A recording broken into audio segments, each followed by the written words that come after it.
Jacksonville's drill scene has seen mad betrayal, but nothing had the streets ready for what went down in that courtroom when a pops pointed his finger at his own seed for being a real sick demon. You are about to hear the story of how Jacksonville's most savage young stepper, Ksoo, got served the coldest plate of all. The man who brought him into this world now helping the feds send him out. Dad versus son. The Jacksonville streets have seen mad snitching cases, but nothing quite like what went down when Ksoo's pops took that witness stand. This wasn't some random block folding under pressure. This was a father putting his own seed on death row, and the way it all unfolded showed just how grimy it gets when turns against blood. Abdul Robinson, Ksoo's old head, made his deal with the feds right after he caught his own charges as an accessory after the Charles Lil Buck McCormick.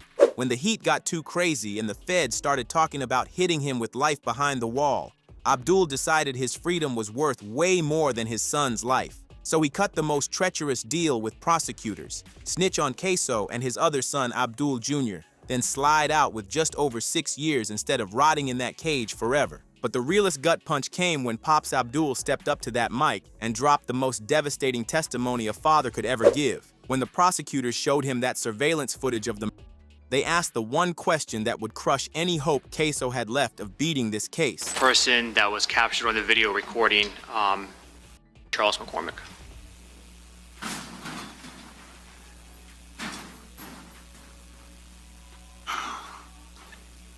My son. What's your son's name? Hakeem.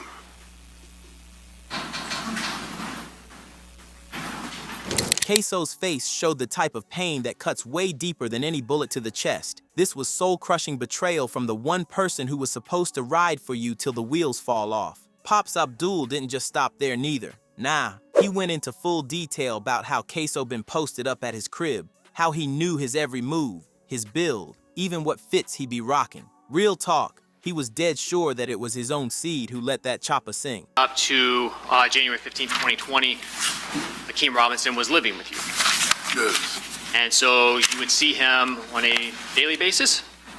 Yes. And as you have testified to, he's your biological son. Yes. And did you also see him after January 15th, 2020? Yes.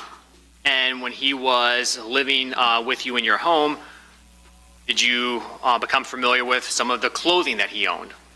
Yes. See the types of clothing that he would wear? Yes. See him as he... Objection leading. Okay, if you'll rephrase your questions. Did you ever see him walking about the house? Yes. Did you see him in music videos? Yes. All right. Are you familiar with the way he moves? Yes. Are you familiar with, or 5 years ago, were you familiar with the way his build was, his physical characteristics? Yes. And after January 15th, 2020, you became aware of a video recording that captured the murder of Charles McCormick, is that correct? Yes.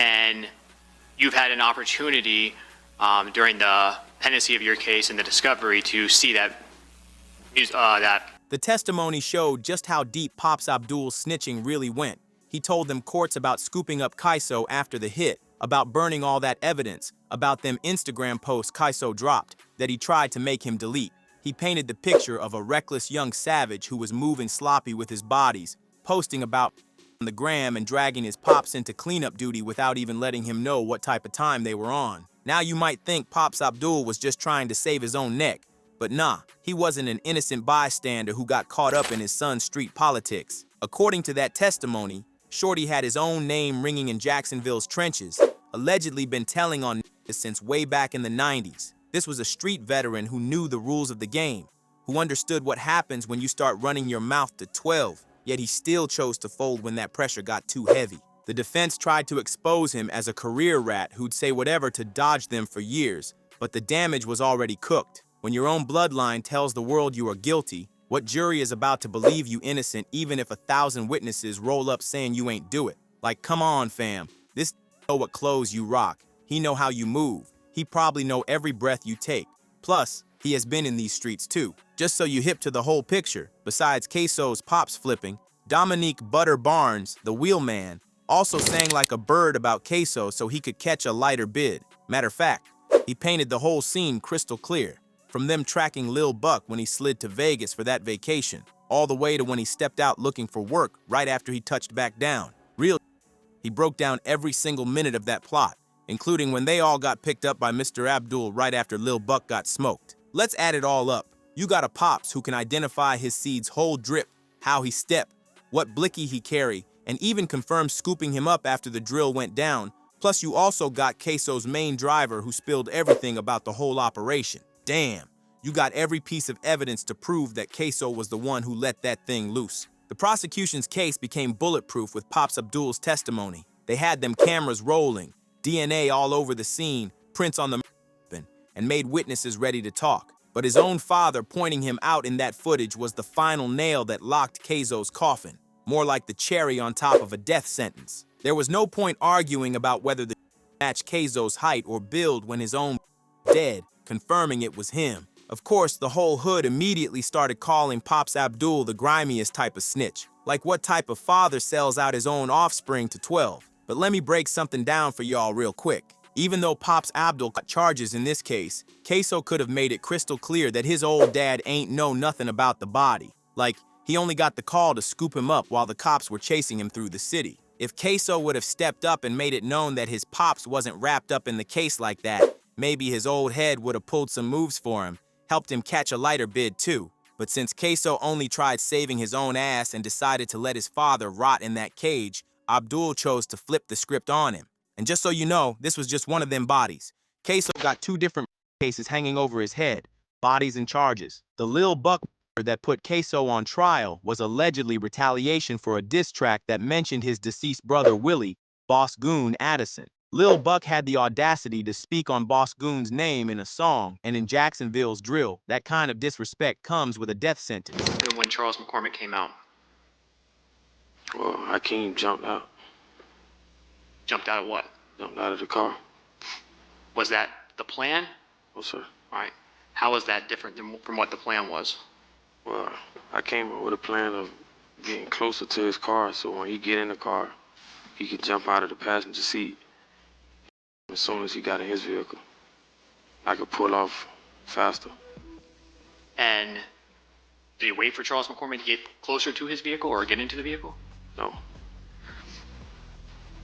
What happened after Hakeem jumped out of the Nissan? Shot at him. Who? McCormick. Did McCormick stay there? No. What'd he do? Ran. What did Hakeem Robinson do? Chased him. And then did what? Did you see that? No. Where did they go? On the side of the building. But did you see Hakeem chasing him with the rifle? Yeah. Did you hear? Yes, sir. And after those, what did you do? I went and picked him up. Picked who up? Picked Hakeem up. Where did Hakeem go when you pulled up to pick him up? Say that again? When you went to pick Hakeem up, where in the vehicle did he go? Oh, he got back into the passenger. According to witness testimony, the whole crew spent mad hours hunting Lil Buck, tailing him from his crib to some temp agency where he was trying to get his bread up legit. The crazy part wasn't lost on nobody that Lil Buck was a deadass trying to turn his life around when Ksoo's heat caught up to him. They posted up in that shopping center lot like vultures, and when Lil Buck stepped out that building, Ksoo allegedly hopped out and chased him down with that chopper. Witnesses described peeping at Lil Buck's body after rang out.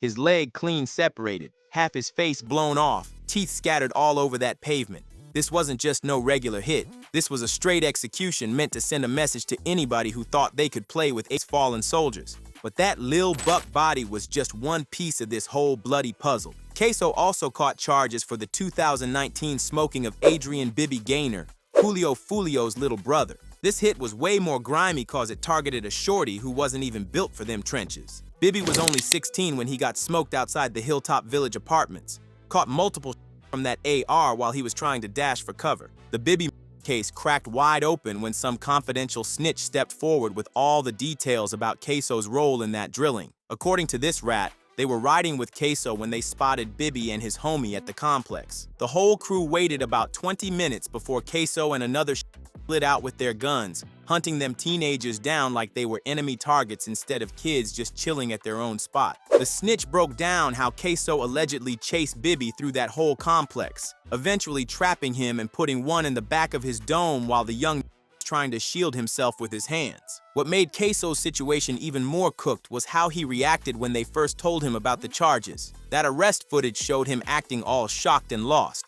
like he couldn't believe the law connected him to bodies he basically confessed to in his raps. His surprised act was straight disrespectful to anybody who'd been following his moves. This been dissing Bibby by name in tracks, posting about them on the gram, and dropping videos that was basically confessions set to beats. The prosecution's case got mad help from Ksoo's own social media moves after both bodies dropped. After smoking Lil Buck, this posted a flick at the nail salon with the caption, "Then go get my toes done," showing the type of cold-blooded energy that made prosecutors' job way too easy. He was posting pics with them blickies, dropping bars about the in his tracks, and even had some shorty singing Ksoo Homicide by Youngeen Ace right after Lil Buck got clapped. But probably the most grimy evidence was how Ksoo dragged his own pops into the cleanup without Pops Abdul even knowing what type of time they were on. According to that testimony, after the Lil Buck hit, crashed their cars during a high-speed chase with the cops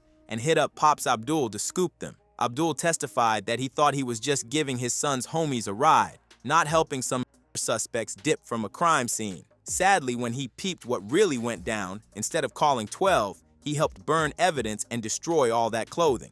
That second charge showed just how personal these Jacksonville beefs were. Smoking somebody's little brother wasn't about no territory or trap money. This was about causing maximum pain to your ops. Bibby getting bodied crushed Fulio's soul and gave ATK that mental edge in its war, but it also left the type of evidence trail that would eventually burn down everybody involved. When the feds threatened Pops Abdul with life behind the wall for being an accessory, he had to choose between protecting his seed and protecting his own neck. Instead of Ksoo stepping up to clear his father by admitting his own guilt, he kept claiming innocence and left his old head to fend for himself. Real talk, he basically helped Pops Abdul decide who to prioritize. Now you might be wondering how dysfunctional this family really is for the father to sell out both his sons. Well, it kind of comes down to how both of them chose to move. Both Ksoo and his brother Abdul Jr. are straight savages in the trenches, street politics and deadly alliances. Ksoo sat at the center of the most dangerous alliance in Jacksonville. His position as one of ATK's primary meant he wasn't just a rapper who was in the streets. He was a street who happened to rap, and that distinction carried deadly consequences for everyone around him. ATK, or Ace's top, came up as the dominant force in Jacksonville's ongoing war with KTA, and Ksoo's name as a made him invaluable to the crew. His association with Youngeen Ace, who had survived multiple attempts on his life and lost several family members to gun violence, created a bond that went beyond typical rap crew relationships. The relationship between Ksoo and his father was complicated long before the courtroom betrayal. Mr. Abdul wasn't some innocent family man who got caught up in his son's activities. He had his own reputation in Jacksonville's streets, but approached it differently, being more calculating while Ksoo was more reckless. Boss Goon's 2018 was the catalyst for much of Ksoo's subsequent violence. Boss Goon had just been released from a 7-year prison sentence and was trying to focus on music when he was in a drive-by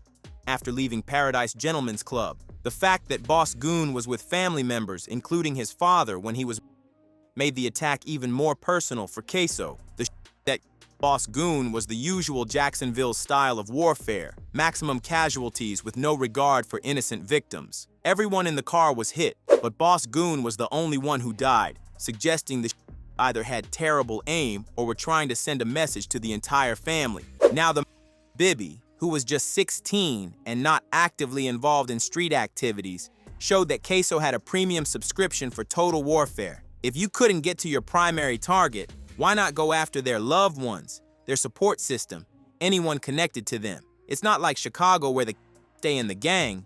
Even if you've got London or Armenia, he's going to be smoked. The ATK versus KTA war wasn't about block disputes or trap money. This was about respect, reputation, and straight revenge. Both sides lost so many soldiers that whatever started this whole beef became secondary to just running up the score on each other. The 2019 law enforcement sweep that bagged 9 ATK members showed just how much heat Ksoo's moves had brought down on the whole organization. The operation targeted the crew dead on, and prosecutors labeled them as brazen and violent in how they were handling this street war. Ksoo's high-profile bodies and social media flexing had made ATK a main target for the feds, but what separated him from other steppers was his complete disrespect for staying low-key. Most real hitters understand you gotta stay silent, move like a ghost, and keep your drills separate from your public image. Ksoo did the complete opposite. This basically live-streamed his crimes, posted about them gram, and turned his bodies into content for his rap hustle. The Who I Smoke collab that featured Ksoo became particularly controversial because it named specific victims and celebrated their deaths. The song's success brought a lot of eyes to Jacksonville's violence problem, but it also created evidence that prosecutors could use in court. When you're literally naming people you've chart-topping songs, building a case becomes much easier for the feds. The downfall of Ksoo. Ain't no doubt about it. Ksoo's career is finished. This is cooked. His early days showed mad potential that got sacrificed on the altar of the streets. Shorty had athletic skills, came from a family with bread, and was living in a city where opportunities were available for young black men ready to grind for them. But that lure of fast money, instant respect, and that rush from street life hit differently than the slow climb of legit success. The relationship with his pops Abdul was toxic from jump because of his own involvement in street politics and alleged snitching on the feds. Growing up with a father who talked that street gospel, but folded when pressure came, created a backwards value system for Ksoo. He learned to respect the code from a man who didn't live by it himself, creating contradictions that would eventually destroy both their lives. This ongoing trial exposed just how much evidence they got on Ksoo, making it clear his conviction was basically guaranteed. DNA evidence on clothes found at the scene, prints on the weapon, surveillance footage, multiple snitches ready to talk, and his own father pointing him out, all screaming guilty beyond any doubt. Even the most skilled lawyer would struggle to create reasonable doubt with this mountain of proof. But what makes Ksoo's downfall real tragic is how he could have avoided all this. Every step of the way, he had chances to choose differently, to step back from the violence, to focus on his rap hustle without them bodies. Instead, he doubled down on his reputation as a demon, using his crimes as promo material for his music career till the two became one and the same. The social media evidence alone would have been enough to cook him in most cases. Posting about right after committing them, celebrating victims' deaths in tracks and videos, and using real crime scene pics as album covers showed the type of arrogance that prosecutors dream about. Ksoo turned his own gram into evidence storage for the state. The impact on Jacksonville's music scene has been devastating, with mad artists catching serious charges and the city's name becoming synonymous with extreme violence. Ksoo's case represents the worst outcome when keeping it real in your music crosses into actual criminality. The betrayal by his pops represents the ultimate breakdown of everything Ksoo thought he could depend on. In a world where loyalty supposedly means everything, having your own testify against you destroys any faith left in human bonds. Pops Abdul's testimony didn't just send Ksoo to prison, it shattered his whole perspective and proved everybody got a prize when that pressure got too intense. The defense's attempts to discredit Pops Abdul's testimony by exposing his history of cooperating with cops actually backfired, because it made his identification of Ksoo more believable rather than less. If Pops Abdul was ready to snitch on strangers and associates, why would he cap out his own seed? The prosecution successfully argued that Pops Abdul's pattern of cooperation made his testimony more solid, not less. What stays most disturbing about Ksoo's case is how young he was when he allegedly committed these. At 21, he was already facing life behind the wall for crimes that showed the type of coldness usually seen in much older. The fact that he could allegedly put one in a 16-year-old's dome while the victim tried to shield himself with his hands reveals a complete absence of empathy or moral growth. The broader implications for Jacksonville go beyond individual cases to questions about how communities can prevent young from choosing this path. Ksoo's story ain't unique. Dozens of other young men in the city made similar choices and faced similar consequences. As the trial nears its end, the only question left is whether Ksoo Gone received life in prison or the death penalty. His age might save him from execution, but it won't save him from spending the rest of his days behind bars. At 26, he's facing the reality that he'll never taste freedom again, never have a normal relationship, and never experience anything beyond prison walls and courtroom appearances. The streets that created Ksoo Dunn have already moved on to the next generation of young steppers. His name will be remembered in Jacksonville's drill scene, but only as a warning about what happens when talent gets wasted on violence. Future rappers are gonna study his case not for inspiration, but as an example of how not to move in the trenches. The final irony is that Ksoo's father, the man who betrayed him most completely, will likely be free within a year while his son rots in prison forever. Pops Abdul's health problems and cooperation with prosecutors earned him a sentence that makes his betrayal profitable, proving that in America's justice system, snitching pays better than loyalty. The man who gave Ksoo life will walk free after taking it away, leaving his son to face the consequences of choices they both made. In the end, Jacksonville's courtrooms become the final stage where street beefs get settled, where family bonds get destroyed, and where young lives get measured in decades behind bars. Ksoo's story ends not with bullets or revenge, but with the slow grind of legal proceedings and the cold reality of a system that turns family members against each other for lighter sentences. The streets claimed another young soul, but this time the blow came from the man who was supposed to protect him most. If you like this video, click one of the windows on either side to watch a video similar to this one.